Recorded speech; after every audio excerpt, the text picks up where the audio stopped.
Its population uses more than 80% of the planet's resources while creating 70% of its pollution.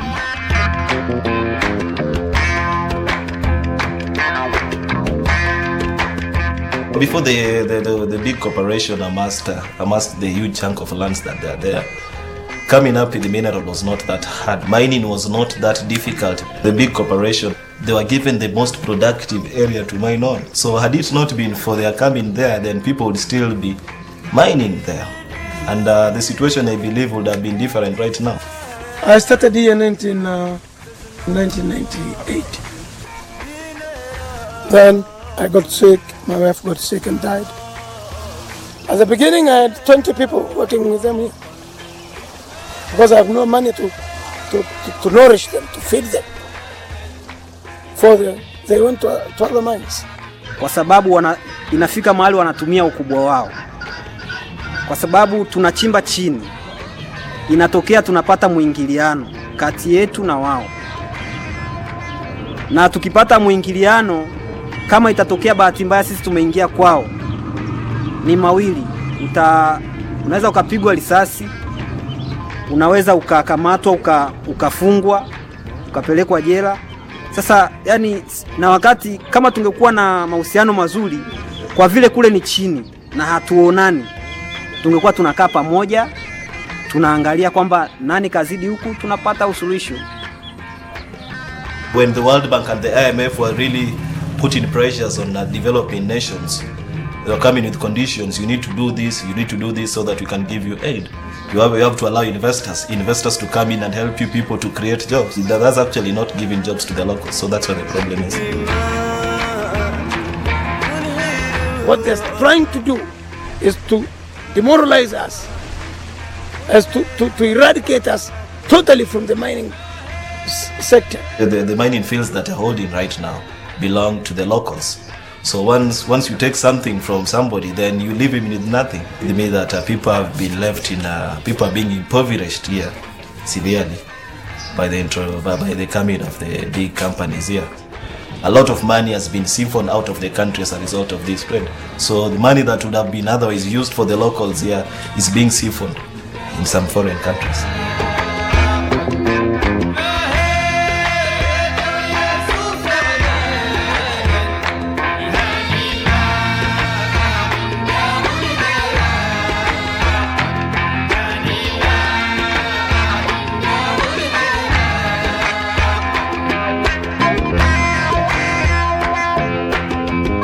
What I find very disturbing in all this is that there is an implicit assumption, although it's not always mentioned, that the kind of development that is taking place is going to lead to the sacrifice of some people. So there is a very dangerous kind of an assumption, and we see it actually happening on the ground, that many people will have to suffer, many people will have to be forced into homelessness, landlessness, some will have to die, because we are following a particular economic model, and we will get to those people when we will get to them. So I think the old concepts of trickle-down theory, the old concepts of growth for the sake of growth, are all very much alive, and this is very disturbing because we have evidence from around the world, whether you look at Latin America or Africa or Asia, that these policies have not worked. How is it possible to explain the paradox of poverty? How is it that in countries in which there is growing wealth, there are actually more poor people than there were before?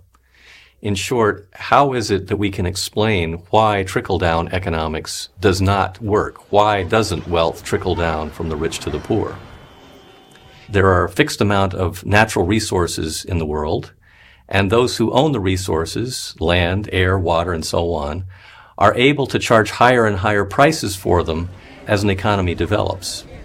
In order to understand that, I think it would be useful to consider a fictitious example of what would happen if we lived in a society in which there was only one oasis that had all the water, which everyone had to come for their water supply. If a single person owned that water supply, that oasis, we would all be forced to pay as much money as we were able to for that water. Now, further imagine that if you lived in that society and you were having to pay huge amounts for some resource that could in fact be owned by all because it came from nature, and there's no particular reason for one person to own it, after a while, or perhaps even in short order, you would begin to feel intense resentment, and you would begin discussing among your fellows, what should we do about this? And you can imagine that there would in fact be an eruption of violence as people began to try to overthrow the people who owned that resource and take it. You take away their resources so you can have it, so what do they get left? And as time goes on and that resource no longer is so valuable, gold, nobody really cares that much about gold these days, which is what the conquistadores were after. But today, those same countries, a lot of them have oil. And so we took away all their gold, we destroyed their cultures, and now we're saying, and now oil's the big one, and we're going to take that too, or gas, or whatever, or water, whatever. And yeah, you perpetuate this terrible system of poverty and this system of desperation and anger. Terrorism is directly linked to our policies with resources.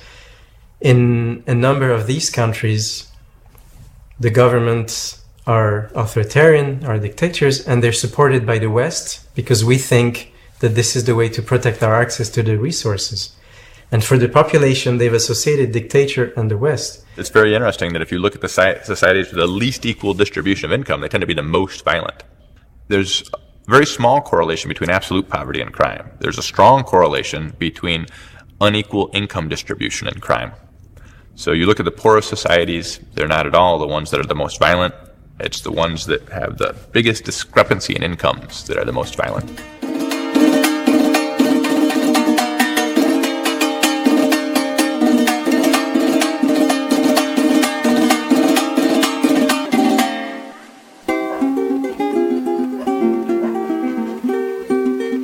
Empezar por el sistema siguiente, que me han matado 2 hijos aquí en este barrio. Tengo uno que me lo mataron el viernes, que este viernes hace 8 días. Estoy pasando por un dolor muy grande. Empezando. Y lo siguiente, que tengo tiempo viviendo aquí, pero como yo he criado a mis hijos sola, lavando, planchando ajeno, haciendo empanadas, haciendo el papa vender, haciendo todo porque mis hijos estudiaron. Y que me mataron más porque él ya se había graduado de licenciado. Me lo mataron el viernes, este viernes que pasó. Y esa era mi esperanza y mi futuro para que me sacara de aquí, porque me iba a sacar de aquí. ¿Está entendiendo? Él no vivía conmigo porque vivía aparte. Pero el que me ayudaba, todo el tiempo, no me fallaba conmigo. Y yo, porque yo he sido todo el tiempo enferma, he sufrido de hambre, y luchando así para que mis hijos no se quedaran de estudiar, siempre mis hijos estudiaron. Siempre mis hijos, me ha gustado que mis hijos estudien.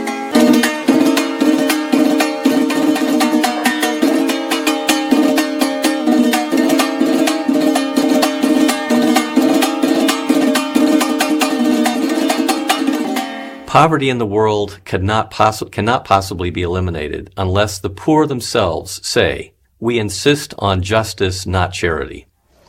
One example of that justice is forgiving international debt. A second element would be to change the tax system in every country of the world. Right now, most taxes fall on the poor in the form of consumption taxes and taxes on wages. If justice is to be done, most of the taxes should fall on property ownership and not on wages, not on people. Third, the poor should demand agrarian reform, land reform, restoring land to the people who actually work on it instead of a few landowners. A fourth thing is to end privatization of natural resources. We've seen in Bolivia what's possible, where the Bolivian people actually took back the water that had been given to Bechtel, and they forced Bechtel out of the country, and now the Bolivian people once more own that water. No solo lo que se narra como cuento histórico y como mirada de futuro para los países del sur es una ficción, sino que esta narrativa impide el reconocer que la apropiación de recursos por parte de quienes en el planeta utilizamos los recursos más allá de lo que nos corresponde, hace imposible que las condiciones de vida de la mayoría puedan siquiera llegar a un nivel de dignidad. As long as you can dump it, as long as you can kill Iraqis rather than increase the price of gas, and as long as you only get Bangladeshis or poor people in New Orleans to pay the price instead of you having to drive less and take the metro.